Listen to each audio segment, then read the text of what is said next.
Hello everyone, welcome to all of you. Myself Anju Maurya और हम लोग यहाँ पे पढ़ रहे हैं एनिमल फिजियोलॉजी का डाइजेशन एंड एब्जॉर्प्शन टॉपिक। हमने 2 लेक्चर लिए हैं इसके और हमने बेसिक चीज़ें सारी आपको पहले लेक्चर में बता रखी थी। उस वीडियो को आप बहुत अच्छे से देखिएगा। डाइजेशन का मतलब क्या है, उसमें कौन कौन से स्टेप्स आते हैं, ये सारी चीज़ें हमने बेसिक चीज़ें जो है वो आपको पहले लेक्चर में बताया था। दूसरे लेक्चर में हमने जो भी एक्सेसरी डाइजेस्टिव पार्ट्स हैं, accessory digestive parts alimentary canal main part है। एक्सेसरी डाइजेस्टिव पार्ट में क्या क्या आता है, जैसे जो टीथ हो गया, टंग हो गया, सैलिवरी ग्लैंड्स हो गए, लीवर हो गए, पैनक्रियाज हो गए, ठीक है ना, गॉल ब्लैडर हो गया, इनका सबका रोल हमने बता रखा है। आज हम लोग पढ़ेंगे कि डाइजेशन मेन जो एकदम जो डाइजेशन के सारे स्टेप्स हैं उसको हम लोग यहाँ पे देखेंगे कि डाइजेशन में कहाँ पे डाइजेशन स्टार्ट होता है, अल्टीमेटली कहाँ पे डाइजेशन कंप्लीट होता है। उसके बाद हम लोग पढ़ेंगे एब्जॉर्प्शन। तो चलिए देखिए डाइजेशन स्टार्ट कहाँ हुआ। तो पहला हम लोग पढ़ते हैं digestion of food. Digestion of food. तो चलिए देखिए डाइजेशन ऑफ फूड स्टार्ट कहाँ से हुआ। सबसे पहली स्टेप हमने आपको बताई है डाइजेशन में इनटेक ऑफ फूड होता है। जब हमने फूड को इनटेक किया, इसको हम लोग इंजेशन कहते हैं। हमने पिछले लेक्चर में आपको बताया है। इंजेशन के बाद हम क्या करते हैं, पहली प्रोसेस डाइजेशन जो है बक्कल कैविटी में स्टार्ट होती है। तो सबसे पहला क्या है, buccal cavity. Buccal cavity, buccal cavity में देखिए डाइजेशन में क्या होता है। बक्कल कैविटी में सबसे फर्स्ट मैकेनिकल प्रोसेस जो है, first mechanical process that is the mastication. ठीक है, सब कुछ एनसीईआरटी का मैं बता रही हूँ। 261 पेज आप ओपन कर लेंगे एनसीईआरटी का, 261 या 62 पेज ओपन कर लेंगे, वहाँ पे सारी चीज़ें आपको मिल जाएंगी। मैस्टिकेशन का मतलब क्या है, फूड की ग्रिंडिंग, कुचलना, ठीक है ना। तो मैस्टिकेशन हुआ, तो बक्कल कैविटी क्या करता है, मैस्टिकेशन करता है। और दूसरी चीज़ क्या है बक्कल कैविटी में, दैट फैसिलिटेट स्वेलोइंग, निगलने में हेल्प करता है। तो बक्कल कैविटी में 2 चीज़ होने जा रही है, एक मैस्टिकेशन मतलब कुचलना, फूड को कुतरना, ठीक है, और दूसरा क्या है, दैट फैसिलिटेट स्वेलोइंग। ओके, ठीक है। डाइजेशन यहाँ पे होता है, लेकिन ओनली स्टार्च डाइजेशन होता है यहाँ पे, स्टार्च डाइजेशन। तो डाइजेशन की जो सबसे पहली प्रोसेस है वो बक्कल कैविटी में स्टार्ट होगी। और this starch hydrolysis is the first chemical step of digestion. Digestion का जो सबसे पहला केमिकल स्टेप है वो क्या है, starch digestion, that starts in the buccal cavity. So यहाँ पे क्या होने जा रहा है, स्टार्च का हाइड्रोलिसिस होने जा रहा है। जैसे आप रोटी खाते हो, ठीक है ना, उसमें क्या है, स्टार्च है, लेकिन स्टार्च का डाइजेशन यहाँ कंप्लीट नहीं होता है, उसको हम लोग अभी आप देखेंगे। तो बक्कल कैविटी में ओनली स्टार्च डाइजेशन। और यहाँ पे क्या है, बक्कल कैविटी में सलाइवा है, ठीक है ना, सलाइवा है प्लस क्या है, फूड है।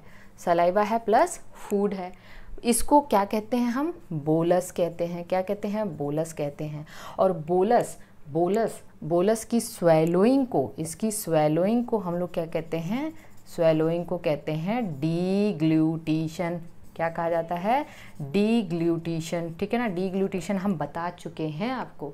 डीग्लूटिशन का मतलब होता है फूड को निगलना या फिर स्वेलोइंग। ओके, ये चीज़ हो। अच्छा, सलाइवा में क्या क्या होता है, सलाइवा का कंपोजिशन क्या है, इसमें इलेक्ट्रोलाइट्स होते हैं। ध्यान से इसको समझना। इलेक्ट्रोलाइट्स में ये इंपॉर्टेंट है, सोडियम है, पोटेशियम है, क्लोराइड है और बाइकार्बोनेट आयन है। These are very important ions because chloride is the one which is the cofactor of salivary amylase. Chloride ही सैलिवरी अमाइलेज का कोफैक्टर है। सैलिवरी अमाइलेज एंजाइम को एक्टिवेट करने का काम क्लोराइड ही करता है, ठीक है। फिर हम लोग यहाँ पे देखते हैं, इसके अलावा यहाँ पे एक एंजाइम होता है जिसको हम लोगों ने नाम दिया सैलिवरी अमाइलेज, ठीक है, सैलिवरी अमाइलेज, जिसको हम टाइलिन भी कहते हैं। This is also termed as ptyalin. इसके अलावा सलाइवा में और क्या होता है, सलाइवा में होता है आपका that is the antibacterial enzyme, antibacterial enzyme, जिसको हम क्या कहते हैं, लाइसोजाइम। तो ये सब सलाइवा के कंपोजिशन है। सलाइवा में ये जो सलीवरी अमाइलेज है, ये इसका एक्टिवेटर कौन है? क्लोराइड है। Starch digestion is the first chemical step of digestion. This is the first chemical step of digestion. तो स्टार्च का हाइड्रोलिसिस से, मान लीजिए ये स्टार्च है, यहाँ पे 30% starch, only 30% starch is going to hydrolysed in buccal cavity. Remaining 70% will be hydrolysed in we can say intestine by pancreatic amylase. जो बचे 70% हैं वो इंटेस्टाइन में तोड़े जाएंगे पैनक्रियाटिक अमाइलेज के द्वारा, ठीक है। तो चलिए देखिए, स्टार्च 30% स्टार्च है, स्टार्च को यह कौन तोड़ेगा बताइए? 30% स्टार्च को तोड़ेगा सलीवरी अमाइलेज, ठीक है। और सलीवरी अमाइलेज का एक्टिवेटर है क्लोराइड आयन, और इसको तोड़ देगा ये माल्टोज में। And maltose is the disaccharide. याद रखना, माल्टोज डाइसैकेराइड है, हमने पढ़ा है आपको। माल्टोज में अल्फा डी ग्लूकोज, ठीक है ना, 2 glucose, alpha form of glucose होते हैं। तो this is what happening inside the buccal cavity. ये सारी चीज़ें कहाँ होने जा रही हैं? बकल कैविटी में होने जा रही हैं। तो buccal cavity facilitate mastication as well as facilitate swallowing. Okay, buccal cavity में क्या होने जा रहा है? सलाइवा में फूड मिक्स होएगा, ठीक है। इसको हम लोग क्या कहते हैं? बोलस।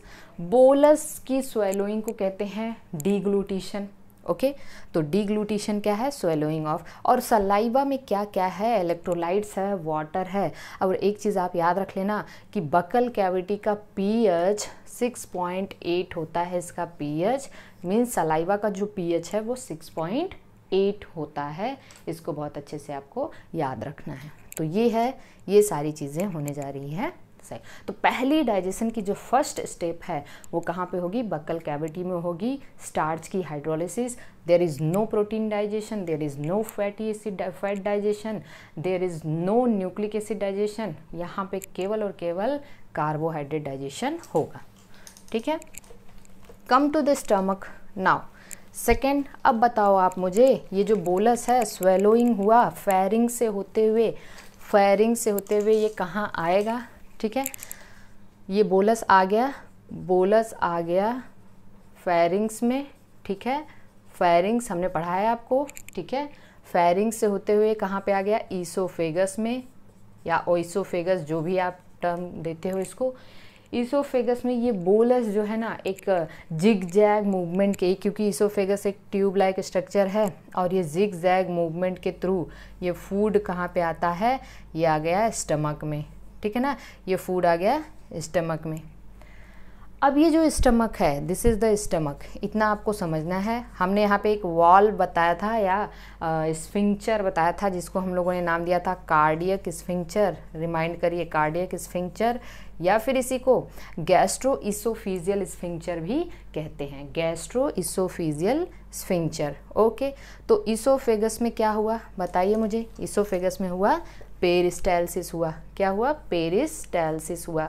जब पेरिस्टालसिस हुआ तो अब ये फूड कहाँ पे आ गया? In stomach. कहाँ पे आ गया? स्टमक में आ गया। यहाँ तक बात क्लियर हो चुकी है। जब ये फूड स्टमक में आ जाएगा तो अब क्या होगा? यहाँ पे इसका डाइजेशन शुरू हो जाएगा। तो चलिए देखिए, स्टमक में हमने आपको बताया था कि सपोज करिए कि ये स्टमक है। स्टमक में 3 पार्ट हमने बताया था, याद करिए। पहला कार्डियक पार्ट, दूसरा फंडिक पार्ट, है ना, फंडिक। और ये कार्डियक था। कार्डियक इसको क्यों कहते हैं? क्योंकि यहीं पे इसी के ऊपर हार्ट प्रेजेंट होता है, लंग्स के, दोनों लंग्स के बीच में। तो क्योंकि ये हार्ट के आसपास होता है इसलिए इसको कार्डियक। फंडिक, और ये क्या था? पाइलोरिक, ठीक है ना। ये बॉडी हो गया। और ये तीसरा जो पार्ट था वो था पाइलोरिक, जो कि डिओडेनम में खुलता है और वहाँ पे एक वाल्व होता है, पाइलोरिक वाल्व कहते हैं उसको, ठीक है। पाइलोरस इसको हमने कहा। फंडिक एक ट्रू चैम्बर कहते हैं इसको ट्रू चैम्बर इसलिए कहते हैं क्योंकि यहाँ पे अप्रॉक्सीमेटली 3.5 करोड़, ठीक है ना, गैस्ट्रिक ग्लैंड पाई जाती हैं, गैस्ट्रिक ग्लैंड्स। तो यहाँ पे ढेर सारी ऐसी गैस्ट्रिक ग्लैंड्स प्रेजेंट होती हैं। कैसी होती हैं? और वो ग्लैंड्स हमने आपको बता दिया ये अप्रॉक्सीमेटली 3.5 करोड़ होती हैं। अब ये जो गैस्ट्रिक ग्लैंड है ना, यहाँ पे देखिए ध्यान से इसको समझना है।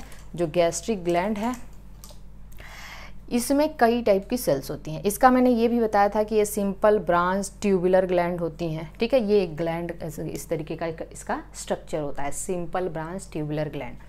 3 तरीके की सेल्स पाई जाती हैं यहाँ पे, म्यूकस नेक सेल, ठीक है, म्यूकस नेक सेल, और दूसरा होता है चीफ सेल या पेप्टिक सेल, चीफ सेल या पेप्टिक सेल कहते हैं इसको, ठीक है, पेप्टिक सेल। बच्चे बड़ा कंफ्यूज होते हैं कि पेप्टिक सेल, ऑक्जेंटिक सेल, तो मैं अभी बता रही हूँ आपको, तो समझिए चीफ सेल। दूसरा नेक्स्ट होता है ऑक्जेंटिक सेल, ऑक्जेंटिक सेल या फिर इसी को पेराइटल सेल कहते हैं। देखिए पेराइटल सेल भी कहते हैं।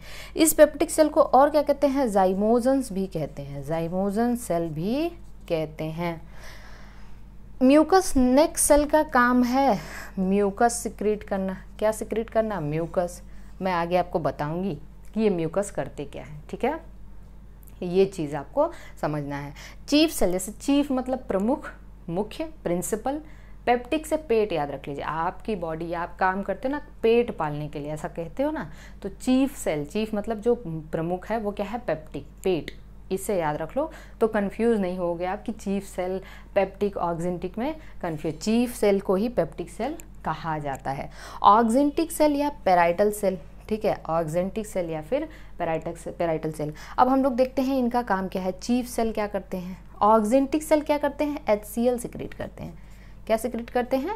HCl, बहुत ही इंपॉर्टेंट। अब कैसे आप याद रखो कि HCl कहाँ से? HCl गैस है, HCl गैस है, ऑक्जेंटिक से ऑक्सीजन गैस से याद रख लो। तो गैस HCl एक गैस है, ऑक्जेंटिक से ऑक्सीजन से याद रख लो कि जो HCl है वो कहाँ से सिक्रीट होगा? ऑक्जेंटिक सेल से सिक्रीट होगा।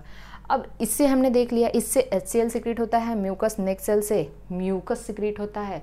म्यूकस क्या करता है हम अभी आपको बताएंगे। और चीफ सेल का काम क्या है इसको भी हम बताते हैं। चीफ सेल जाइमोजेंस सिक्रीट करते हैं। Zymogens are actually the inactive enzymes. Zymogens क्या होते हैं? देखिए मैं यहाँ पे लिख दे रही हूँ, this chief cell, chief cells क्या करते हैं? Zymogens secrete. जाइमोजेंस का मतलब होता है इनएक्टिव एंजाइम, याद रखना, इनएक्टिव एंजाइम, इनएक्टिव एंजाइम। अच्छा, ये इनएक्टिव फॉर्म में क्यों सिक्रीट होते हैं? क्योंकि देखिए कुछ ऐसे प्रोटियोलाइटिक एंजाइम्स होते हैं लाइक पेप्सिनोजेन, ट्रिप्सिनोजेन, काइमोट्रिप्सिनोजेन, ये सब तो आपका वहाँ पैनक्रियाज में आएगा। लेकिन जो स्टमक से इनएक्टिव प्रोटियोलाइटिक का मतलब प्रोटीन डाइजेस्टिंग एंजाइम, जो स्टमक के गैस्ट्रिक ग्लैंड से प्रोटियोलाइटिक एंजाइम सिक्रीट होते हैं उनका नाम है पेप्सिनोजेन। एंड बच्चों में प्रोरेनिन, केवल चिल्ड्रन। प्रोरेनिन कहाँ होता है? केवल और केवल चिल्ड्रन में।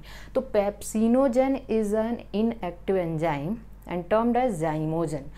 क्यों ये इनएक्टिव एंजाइम है? क्योंकि देखिए अगर ये एक्टिवेटेड फॉर्म में सिक्रीट होंगे तो क्या होंगे? ये प्रोटीन है, ठीक है, ये प्रोटीन है। और आपके अगर ये एक्टिव फॉर्म में सिक्रीट होते रहेंगे तो प्रोटीन है, प्रोटीन ये हम कह सकते हैं प्रोटीन डाइजेस्टिंग एंजाइम है, प्रोटीन को ये डाइजेस्ट कर सकते हैं। तो आपकी बॉडी में जब अगर फूड नहीं है स्टमक में तो प्रोटीन और कहाँ हो सकता है? इसकी म्यूकोसा की मेम्ब्रेन में। जो इसकी प्लाज्मा मेम्ब्रेन होगी वहाँ पे तो प्रोटीन कंपोजिशन होगा ना, तो वो मेम्ब्रेन को ही डिग्रेड करना शुरू कर देंगे। तो इस वजह से इनको इनएक्टिव फॉर्म में सिक्रीट करना पड़ता है, ठीक है। और इनको प्रॉपर टाइम आने पे प्रॉपर प्लेस पे एक्टिवेट किया जाता है। इनके एक्टिवेटर तब जब सिक्रीट होते हैं तब इनको एक्टिवेट किया जाता है। इससे पहले इनके एक्टिवेटर होते ही नहीं है, सिक्रीट होते ही नहीं है। फूड आया तभी ये इनके देखिए, जैसे मान लीजिए यहाँ पे जो जाइमोजन है वो क्या क्या है? पहला है पेप्सिनोजेन है, ठीक है ना, पेप्सिनोजेन, ये इनएक्टिव एंजाइम। प्रोरेनिन है, प्रोरेनिन बच्चों में, चिल्ड्रन में ही होता है, केवल इन चाइल्ड में लिख दे रही हूँ, इन चाइल्ड। तो इनके एक्टिवेटर हैं HCl, HCl इनको एक्टिवेट करते हैं। HCl ना रहे तो ये इनएक्टिव स्टेज में ही रहेंगे, ठीक है ना। अगर ये एक्टिव स्टेज में सिक्रीट होते रहेंगे तो क्या होगा, तो होगा ये कि ये अपनी प्लाज्मा मेम्ब्रेन की प्रोटीन को ही डाइजेस्ट करना शुरू कर देंगे, तो खतरा है इसे। तो कहने का मतलब इनको प्रॉपर टाइम और प्रॉपर प्लेस पे ही एक्टिवेट किया जाना चाहिए। जैसे कुछ हमारे ब्लड क्लॉटिंग फैक्टर हैं, वो भी इनएक्टिव, हमारे सारे के सारे क्लॉटिंग फैक्टर जो है ना वो इनएक्टिव स्टेज में, मेनली जैसे जो फर्स्ट है फाइब्रिनोजन है, प्रोथ्रोम्बिन है, ये सब इनएक्टिव स्टेज में इसलिए सिक्रीट होते हैं कि इनको जब ज़रूरत पड़े तभी इनको एक्टिवेट किया जाए, वरना ये ब्लड को तो ऐसे ही क्लॉट करना शुरू कर देंगे। तो ऐसे फैक्टर या ऐसे एंजाइम जो इनएक्टिव स्टेज में सिक्रीट होते हैं उनको हम जाइमोजेंस कहते हैं। तो zymogens are basically the inactive enzymes. Okay, तो चीफ सेल्स, और हाँ चीफ सेल से एक और एंजाइम सिक्रीट होता है, वो है गैस्ट्रिक लाइपेज। क्या है? Gastric lipase. ये फैट डाइजेस्टिंग एंजाइम है। ये दोनों क्या है? प्रोटियोलाइटिक एंजाइम है। ये दोनों प्रोटियोलाइटिक एंजाइम है। ये दोनों प्रोटियोलाइटिक एंजाइम है। यहाँ तक बात समझ में आई। अब देखिए क्या होगा, इस HCl का काम क्या होता है? इस HCl का काम है, 3 काम है, बड़े इंपॉर्टेंट काम है। पहला तो this is the activator of trypsin, ठीक है ना। किसका एक्टिवेटर है ये? ट्रिप्सिन का एक्टिवेटर, सॉरी पेप्सिन, हम ट्रिप्सिन नहीं कह रहे हैं, पेप्सिन कह रहे हैं। ये पेप्सिन को मतलब पेप्सिनोजेन को पेप्सिन में कन्वर्ट करता है, प्रोरेनिन को रेनिन में कन्वर्ट करता है। पेप्सिन एंड रेनिन, ये वाला डबल N रहेगा क्योंकि RENIN वाला रेनिन इज अ हार्मोन। ये क्या है? एक हार्मोन है। कहाँ से सिक्रीट होता है बताएंगे आप मुझे कमेंट बॉक्स में, ठीक है। Rennin is a hormone, so RENNIN है, ठीक है। पहला तो ये एक्टिवेटर ऑफ पेप्सिन और प्रोरेनिन। दूसरा काम ये है, ये पहली चीज़ एंटी बैक्टीरियल भी है क्योंकि एसिड है भाई, तो चलिए ठीक है, ये एंटी बैक्टीरियल भी है। तीसरा काम ये है कि ये क्या करता है, केसल्स इंट्रिंसिक फैक्टर सिक्रीट करता है। केसल इंट्रिंसिक फैक्टर क्या सिक्रीट करता है? केसल्स इंट्रिंसिक फैक्टर, बहुत इंपॉर्टेंट है। केसल्स इंट्रिंसिक फैक्टर कहाँ से सिक्रीट होता है आपको पता होना चाहिए। ये ऑक्जेंटिक सेल से, मैं यहाँ पे नहीं लिख रही हूँ, ऑक्जेंटिक सेल से, थोड़ा सा गड़बड़ हो गया है, आप यहाँ पे ये ध्यान देंगे। ऑक्जेंटिक सेल HCl का सिक्रीशन करता है और केसल्स इंट्रिंसिक फैक्टर का सिक्रीशन करता है, ये आपको पता होना चाहिए। ऑक्जेंटिक सेल जो है वो HCl और केसल्स इंट्रिंसिक फैक्टर का सिक्रीशन करता है, और Castle intrinsic factor help in absorption of vitamin B12। Vitamin B12, Castle's intrinsic factor help in absorption of vitamin B12। और आप इसको बहुत अच्छे से समझना कि विटामिन B12 को ही केसल एक्सट्रिंसिक फैक्टर कहते हैं। क्या कहते हैं? Castle extrinsic. जगह की कमी इसलिए मैंने ऐसे लिख दिया। If you are watching video properly you can write down in your note, ठीक है ना। तो विटामिन B12 जो है उसको हम केसल्स एक्सट्रिंसिक फैक्टर कहते हैं, ठीक है। ओके। अब क्या हुआ? HCl का काम हमने बताया, HCl का काम activator of pepsin and rennin, anti bacterial है। इसके अलावा HCl का एक और काम है absorption of iron. Absorption of iron, iron के एब्जॉर्प्शन में बड़ा इंपॉर्टेंट रोल प्ले करता है। अब मुझे एक बात बताइए, यहाँ से क्वेश्चन ये बनता है कि अगर ऑक्जेंटिक सेल डैमेज हो गई, तो आपकी बॉडी में होने वाला मेजर चेंज क्या होगा? You will suffer from anaemia, ठीक है। आप एनीमिया से सफ़र कर रहे होंगे। तो कैसे? क्योंकि ऑक्जेंटिक सेल से क्या क्या रिलीज होता है? HCl आयरन के एब्जॉर्प्शन में रोल प्ले करता है। अगर आयरन नहीं एब्जॉर्ब होगा तो बताइए आप मुझे, RBC बन पाएगी? नहीं बन पाएगी। हीमोग्लोबिन नहीं बन पाएगा क्योंकि आपको पता है हीमोग्लोबिन का जो सेंट्रल एटम है वो आयरन होता है, ठीक है।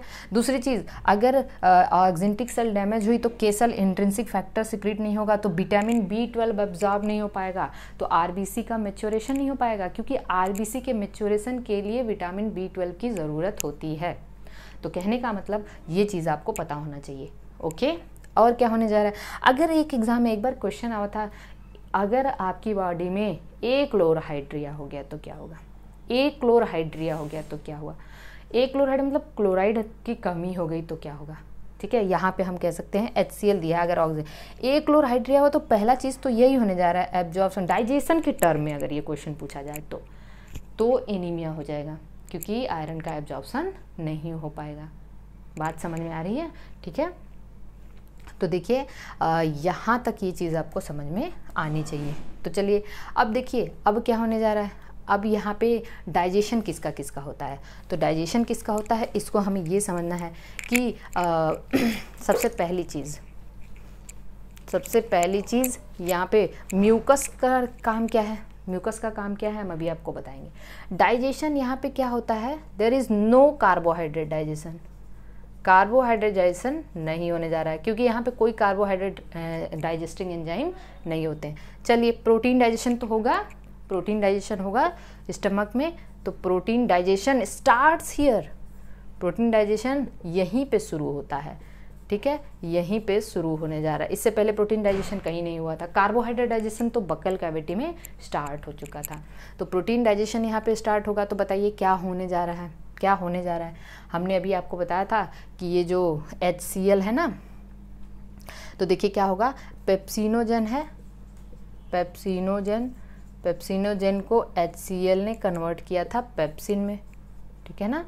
पेप्सिन क्या करता है, पेप्सिन मेरी बात एकदम अच्छे से समझना है, लार्जर प्रोटीन्स को, जो प्रोटीन्स होते हैं ना उनको छोटे छोटे पार्ट में तोड़ता है।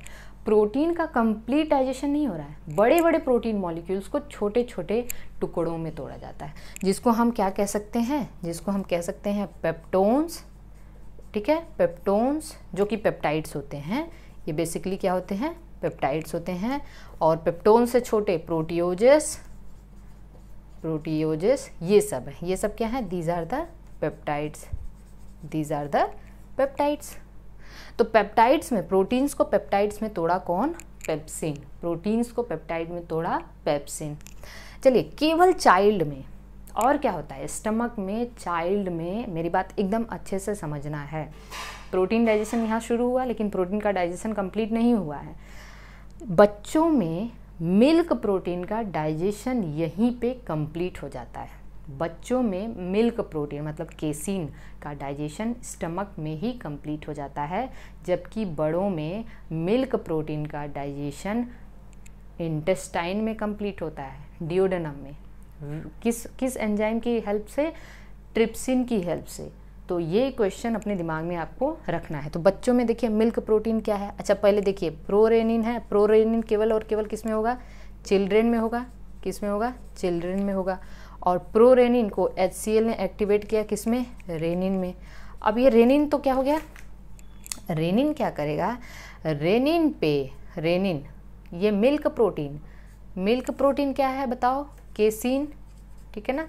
केसीन को पैराकेसिनेट में चेंज कर देता है, पैराकेसिनेट में, ठीक है, पैराकेसिनेट में। और पैराकेसिनेट पे फिर पेप्सिन एक्ट करेगा, पेप्सिन एक्ट करके इसको फिर तोड़ देगा, आपका कंप्लीट डाइजेशन यहाँ पे कर देगा, अमाइनो एसिड वगैरह जो भी है यहाँ पे, इसका कंप्लीट डाइजेशन।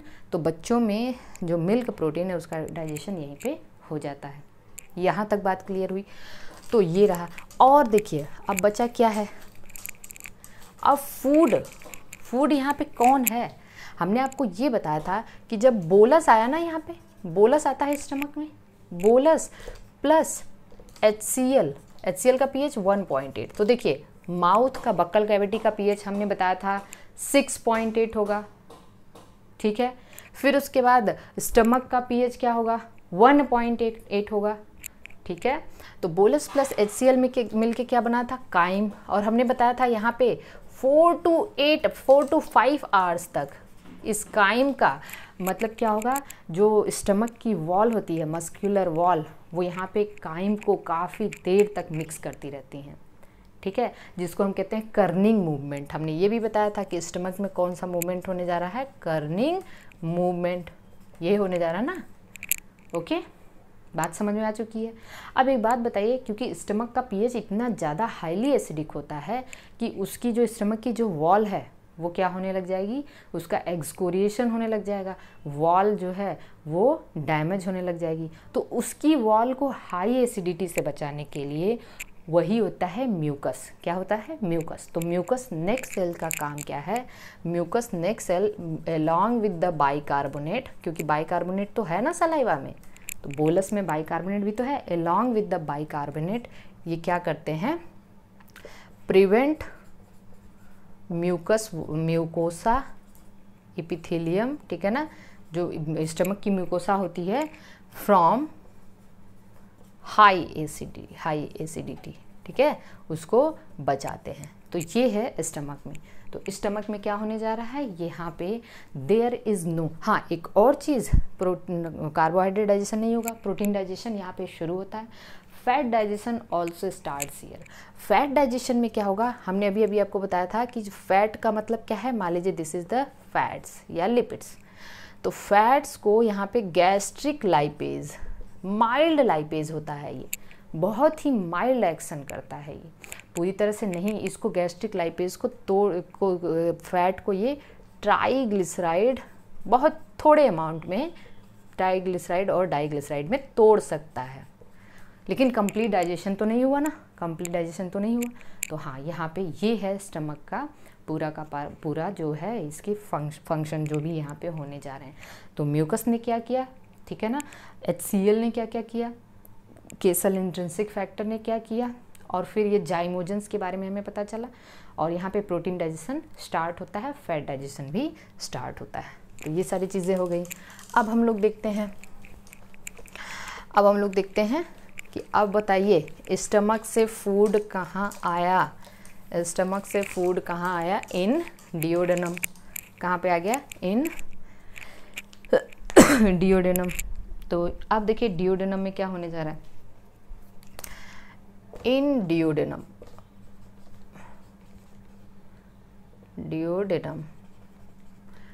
चलिए डियोडेनम में 3 चीज़ें मिलेंगी हमें। डियोडेनम में हमें क्या मिलेगा, ध्यान से आपको देखना है। पहला तो बाइल जूस यहाँ पे आएगा, बाइल जूस भी आएगा ना डियोडेनम में। बताइए बाइल जूस किसकी हेल्प से आएगा, हमने आपको बताया था CBD, common bile duct, gall bladder से निकली और गॉल ब्लैडर से सिस्टिक डक्ट निकली, और वहाँ से कॉमन हिपैटिक डक्ट आया लीवर से, दोनों मिलके कॉमन बाइल डक्ट बना दिए। वो बाइल को लेके आए और बाइल को डाल दिया किसमें, पैनक्रियाटिक डक्ट में। पैनक्रियाटिक डक्ट के साथ मिलके कॉमन ये क्या बना है, हिपैटो पैनक्रियाटिक डक्ट।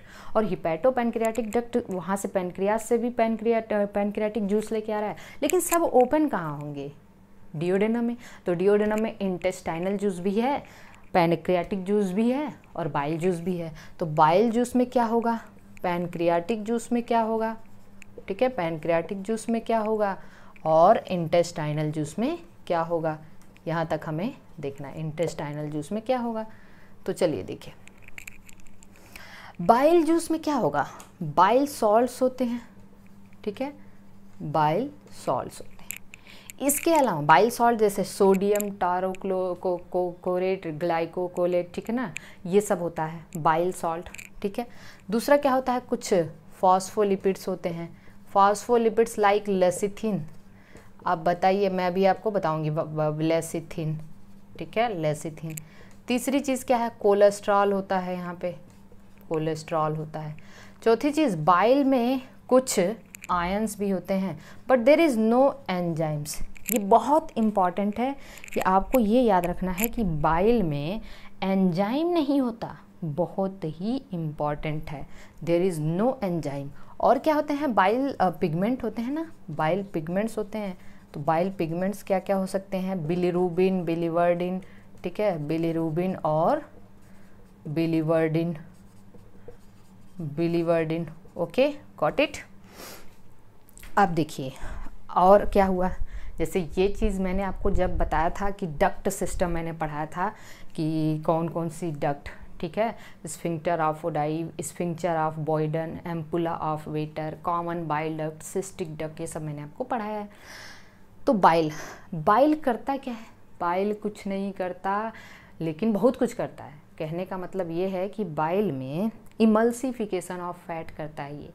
इमल्सिफिकेशन का मतलब क्या आप कहोगे, इमल्सिफिकेशन क्या है? देखिए, फैट क्या है, लिपिड है। अगर मान लीजिए आपने पानी लिया, हमारी पूरी इंटेस्टाइन में वाटर ही तो है ना, जो मीडियम है वो एक्वेटिक मीडियम है, तो फैट वहाँ पे क्या जाएगा तो वो घुल पाएगा? नहीं घुलेगा। जैसे आपने पानी लिया, ठीक है, मेरी बात ध्यान सुनना, कटोरे में पानी लीजिए, गिलास में पानी लीजिए, उसमें आप तेल की कुछ बूंदें डाल देंगे, कितना भी मिक्स करेंगे, मिक्सर में डाल के घुमा देंगे, तब भी क्या वो ऑयल उसमें मिक्स हो जाएगा? नहीं मिक्स हो पाएगा, नहीं होगा ना। इसी तरीके से फैट भी क्या है, वो क्योंकि वो हाइड्रोफोबिक है तो वो एक्वेटिक इन्वायरमेंट में नहीं मिक्स हो पाता है, उसका डाइजेशन बड़ा मुश्किल हो जाता है। लेकिन आपने क्या किया, अब आप क्या करिए कि उसमें थोड़ा सा डिटर्जेंट डाल दीजिए, थोड़ा सा डिटर्जेंट डाल दीजिए, और उसके बाद आप उसको मिलाइए। वो क्या होगा, उसके पार्टिकल, फैट के पार्टिकल काफ़ी छोटे छोटे टुकड़ों में टूट जाएंगे। इसी को हम लोग कहते हैं इमल्सन। जो पेस्ट बना ना, उसको हम कहते हैं इमल्सन। सेम वही चीज़ हमारी बाइल सॉल्ट करती है। फैट, जो बड़े बड़े लिपिड ग्लोब्यूल्स होते हैं फैट के, वो एक्वेटिक मीडियम में मिक्स नहीं हो पाते, और बाइल सॉल्ट क्या करता है, उसको इमल्सीफाई कर देता है। इमल्सीफाई मतलब उसको छोटे छोटे टुकड़ों में तोड़ देता है।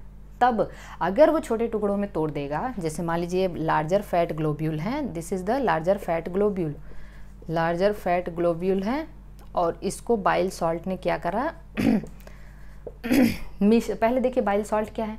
बाइल सॉल्ट एक्चुअली इस तरीके से है, इनके पास हाइड्रो सॉल्ट है तो इनके पास हाइड्रोफोबिक पोर्शन भी है।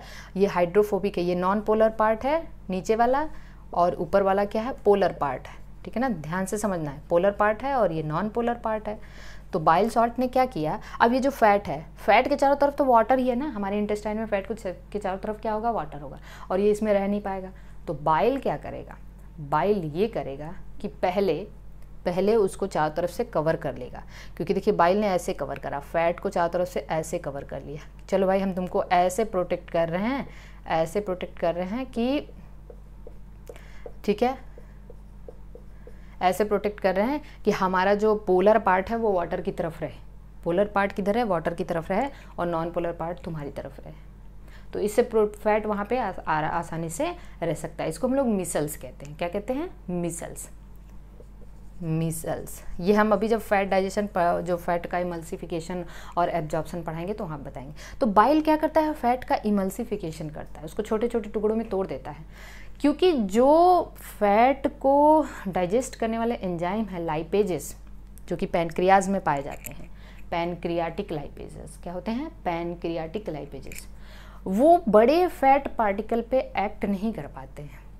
ठीक है, बड़े फैट पार्टिकल को नहीं एक्ट कर पाते हैं, तो उनको फैट के छोटे छोटे टुकड़े चाहिए, ताकि उनको एक्ट करने के लिए सरफेस एरिया ज़्यादा मिले। छोटे टुकड़े रहेंगे, सरफेस एरिया ज़्यादा मिलेगा। तो इसीलिए जो पैनक्रियाटिक लाइपेजेस हैं, ठीक है, लाइपेजेस को एक्टिवेट करने का काम कौन करता है, बाइल सॉल्ट। तो बाइल सॉल्ट क्या करता है, एक तो इमल्सिफिकेशन किया, और दूसरा एक्टिवेशन ऑफ लाइपेज। हमने पिछले लेक्चर में बाइल सॉल्ट का फंक्शन आपको बताया है, बहुत इंपॉर्टेंट फंक्शन है। ठीक है, और फैट के एब्जॉर्प्शन में भी, जब हम एब्जॉर्प्शन पोर्शन पढ़ेंगे तो वहाँ पे भी हम देखेंगे कि फैट के एब्जॉर्प्शन में भी बाइल सॉल्ट का बड़ा इंपॉर्टेंट रोल है। चलिए, पैनक्रियाटिक जूस में क्या क्या है। पैनक्रियाटिक जूस में देखिए, हमने बताया था 2 पार्ट होता है पैनक्रियाज में, एक एक्सोक्राइन और एक एंडोक्राइन पार्ट। तो एंडोक्राइन पार्ट का यहाँ रोल है नहीं। Pancreatic juice are secreted from the exocrine part that is called as pancreatic acini.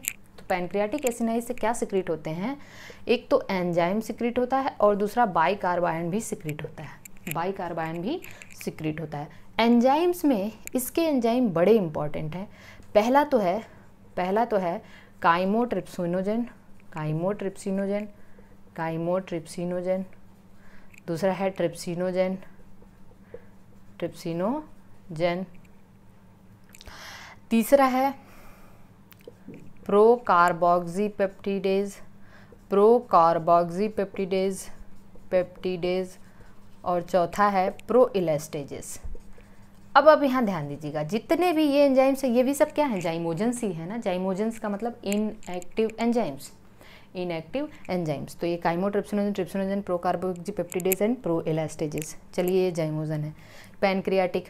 और बताइए अब, हाँ चलिए, come to the intestinal juice. Intestinal juice में क्या होगा, मुझे बताइए अब, जल्दी से बताइए, इंटेस्टाइनल जूस में क्या क्या होगा। इंटेस्टाइनल जूस में। अब मुझे बताइए इंटेस्टाइन में क्या था, आपको क्या दिखा था, गोबलेट सेल लिखा था ना, गोबलेट सेल्स। गोबलेट सेल्स क्या सिक्रीट कर रहा था, म्यूकस, ठीक है। इसके अलावा क्या था, हमने बताया था जो माइक्रोविलाई हैं उसके बीच में ऐसे कुछ दरारें बन गई हैं जिनको हमने क्या कहा था, क्रिप्ट ऑफ लेवरकुहन। और वो वहाँ पे जो ग्लैंड होती है, सॉरी जो दरारें हैं, ठीक है, दरारों को क्रिप्ट कहा। और इसमें जो ग्लैंड का फॉर्मेशन हुआ है, दरार क्रिप्ट का मतलब छुपा होना, ठीक है, दिखाई नहीं देता, जो क्रिप्टिक कलरेशन पढ़ते हो ना आप कैमोफ्लेज को, जो कैमोफ्लेज है, कैमोफ्लेज पढ़ोगे आप जब इकोलॉजी में, तो क्रिप्टिक का मतलब होता है छुपना। तो जो दरारों के बीच में होता है ग्लैंड, उसको हम क्रिप्ट ऑफ लेवरकुहन कहते हैं। तो चलिए देखिए, इसमें क्रिप्ट ऑफ लेवरकुहन हो गया, क्रिप्स ऑफ लेवरकुहन, लेवरकुहन, और इसने क्या सिक्रेट किया, एंजाइम सिक्रेट किया, ठीक है। इसके अलावा पैनथ सेल देखा था आपने, पैनथ सेल याद करिए, ये लाइसोजाइम सिक्रीट करता है, लाइसोजाइम सिक्रीट करता है, या फिर एंटीबॉडीज़ भी किसी किसी बुक में दिया है, कंफ्यूज नहीं होना, एंटीबॉडी सिक्रीट करता है। अब बताइए मुझे, इंटेस्टाइन में ब्रूनर्स ग्लैंड भी तो है ना, ब्रूनर्स ग्लैंड लेकिन है कहाँ, डिओडेनम के, ये म्यूकोसा की नहीं है, ये कहाँ पे है, सब म्यूकोसा में पाई जाती है। ब्रूनर्स ग्लैंड क्या सिक्रीट करता है, ये अल्कलाइन म्यूकस, भाई देखिए अल्कलाइन म्यूकस, ताकि उसकी वॉल को बचाया जा सके, ठीक है। और इसके बाद और कुछ था, पेयर्स पैचेस, जो माल्ट थे म्यूकोसा एसोसिएटेड, ये सब मिलके इंटेस्टाइनल जूस प्रोड्यूस करते हैं। क्या कहते हैं, इंटेस्टाइनल जूस, ठीक है। इंटेस्टाइनल जूस को हम लोग कहते हैं सक्कस एंटेरिकस, क्या कहते हैं, सक्कस एंटेरिकस। और इंटेस्टाइनल जूस का पीएच होता है 7.8, तो याद रखना, माउथ 6.8, फिर स्टमक 1.8 और इंटेस्टाइन 7.8। कंफ्यूज नहीं होना है, क्योंकि यहाँ पे जो है एकदम से 6.8, 1.8 एंड 7.8। चलिए अब देखिए क्या हुआ, बहुत ध्यान से इस चीज़ को समझना आप। तो डाइजेशन ऑफ फूड में हमने देखा, लेकिन अब ये सारे डाइजेशन, क्योंकि डिओडेनम में हमने देखा था ना सब कुछ, जब जो डक्ट सिस्टम मैंने पढ़ा था तो वहाँ से हमने देखा था कि सब कुछ, जैसे ये हमारा लीवर है, मैं एक छोटा सा डायग्राम बना रही हूँ, लीवर से हमारा गॉल ब्लैडर है, यहाँ से कॉमन बाइल डक्ट आ रही थी ना, कॉमन बाइल डक्ट आ रही थी, और ये हमारा स्टमक था, याद करिए चीज़ों को, ये स्टमक था और ये हमारा पैनक्रियाज था। सब कुछ ये कॉमन बाइल डक्ट आके हिपैटो पैनक्रियाटिक डक्ट बनाया, और हिपैटो पैनक्रियाटिक डक्ट मिल के फिर कहाँ, इंटेस्टाइन में ओपन हो गया, ठीक है ना। मतलब सारे जूस कहाँ ओपन होने जा रहे हैं अब, इंटेस्टाइन में। और इंटेस्टाइन की वॉल, जो म्यूकोसा वॉल है, ठीक है ना, इंटेस्टाइन की जो म्यूकोसा की वॉल है, उसमें एक बहुत इम्पॉर्टेंट एंजाइम होता है, और उस इम्पॉर्टेंट एंजाइम का नाम है, चलिए हम ध्यान से इसको समझा रहे हैं, उस एंजाइम का नाम है एंटेरोकाइनेज, ठीक है। तो एक बहुत इम्पॉर्टेंट एंजाइम है एंटेरोकाइनेज या फिर एंटेरोपेप्टिडेज, इसी को हम क्या कहते हैं, एंटेरोपेप्टिडेज। बताइए कहाँ से सिक्रीट हुआ, ये जो डिओडेनम है ना, डिओडेनम की वॉल में ये एंजाइम प्रेजेंट है, ठीक है, ये इसकी वॉल से सिक्रीट होती है। This is very happy enzyme, ये बहुत खुश है, ठीक है ना, दिस इज़ हैप्पी एंजाइम, क्योंकि ये क्या करने जा रहा है, ये पैनक्रियाटिक एंजाइम्स को एक्टिवेट करेगा। पैनक्रियाटिक एंजाइम, दैट मीन्स कि this is the activator of trypsin. ये किसका एक्टिवेटर है, अब आप इसको ध्यान से समझना, इसको आप ध्यान से समझना कि दिस एंटेरोकाइनेज एंजाइम कहाँ से रिलीज़ हुआ है, इंटेस्टाइनल म्यूकोसा से। कहाँ से रिलीज़ हुआ, इंटेस्टाइनल म्यूकोसा से। और जब ये इंटेस्टाइनल म्यूकोसा से रिलीज़ होगा तो ये क्या करता है, ये ट्रिप्सिनोजेन को, अब बताइए ट्रिप्सिनोजेन किसका एंजाइम है भाई, जल्दी से बताइए, ये पैनक्रियाज का एंजाइम है ना, पैनक्रियाज का एंजाइम है, ट्रिप्सिन में कन्वर्ट कर दे, क्योंकि पैनक्रियाज के मोस्टली एंजाइम्स इनएक्टिव होते हैं, इसको ट्रिप्सिन में कन्वर्ट कर दिया। और ट्रिप्सिन अब खुद क्या करेगा, ये ट्रिप्सिन ये काइमोट्रिप्सिनोजेन का एक्टिवेटर है, काइमोट्रिप्सिनोजेन को काइमोट्रिप्सिन में कन्वर्ट कर दिया, काइमोट्रिप्सिन में, ठीक है। ये प्रोकार्बोक्सीपेप्टिडेज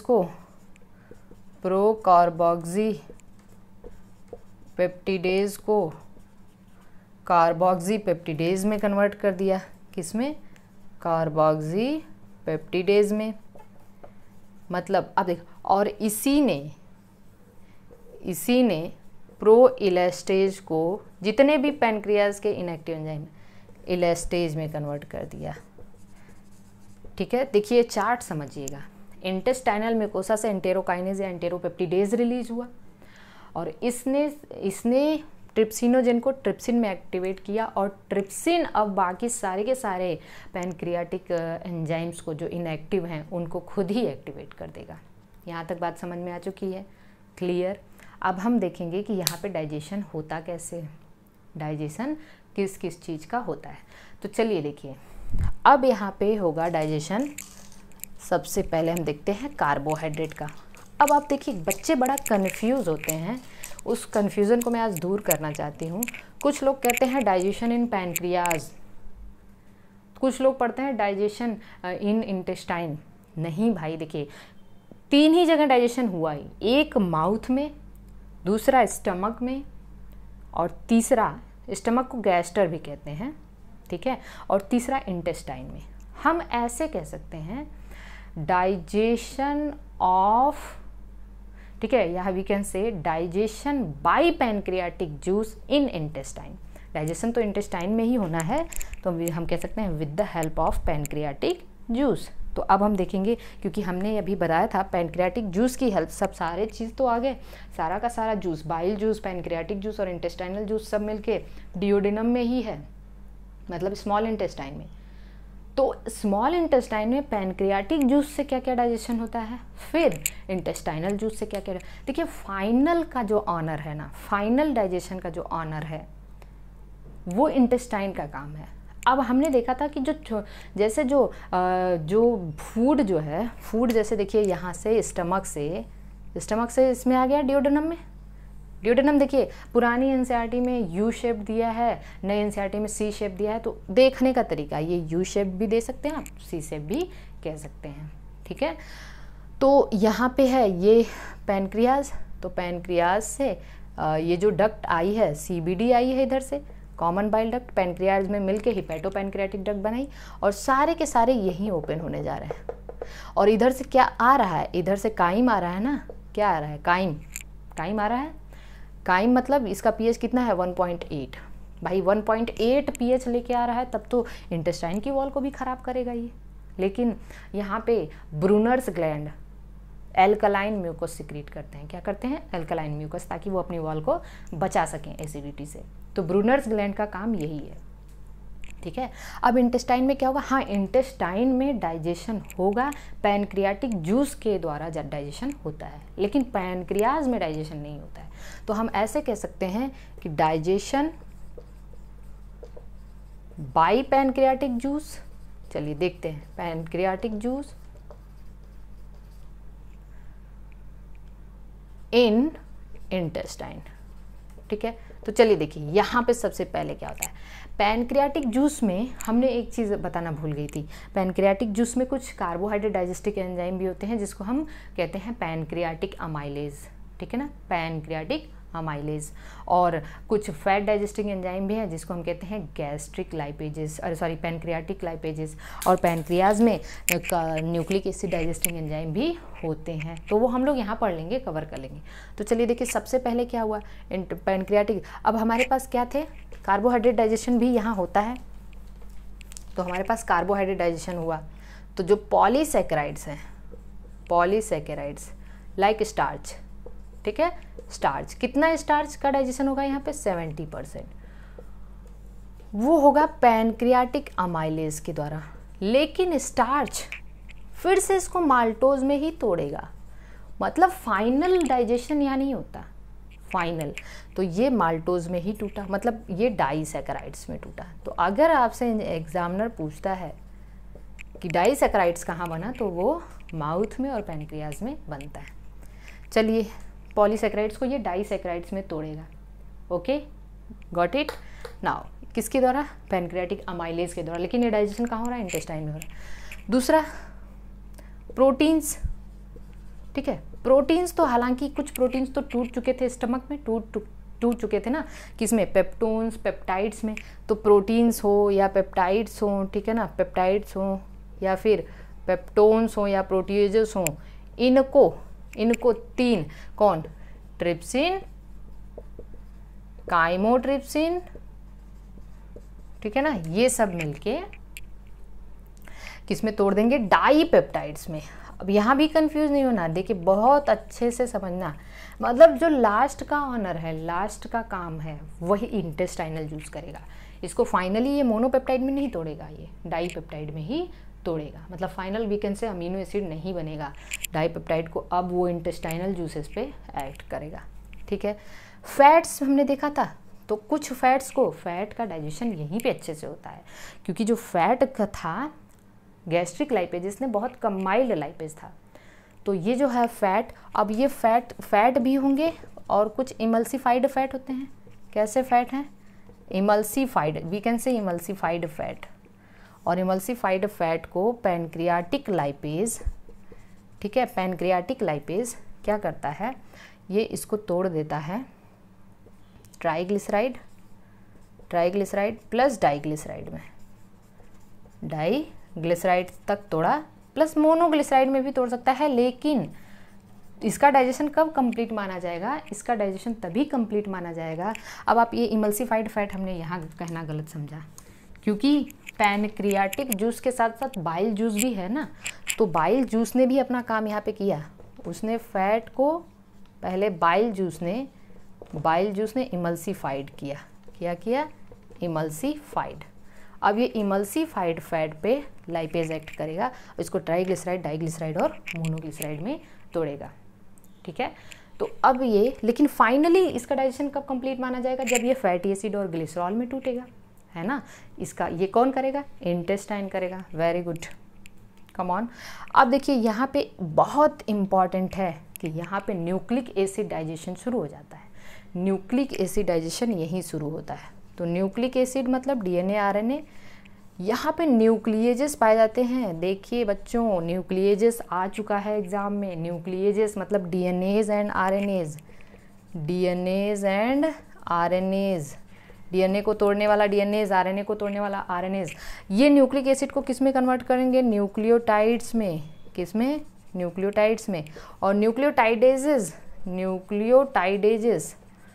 इसको न्यूक्लियोसाइड में कन्वर्ट कर देगा।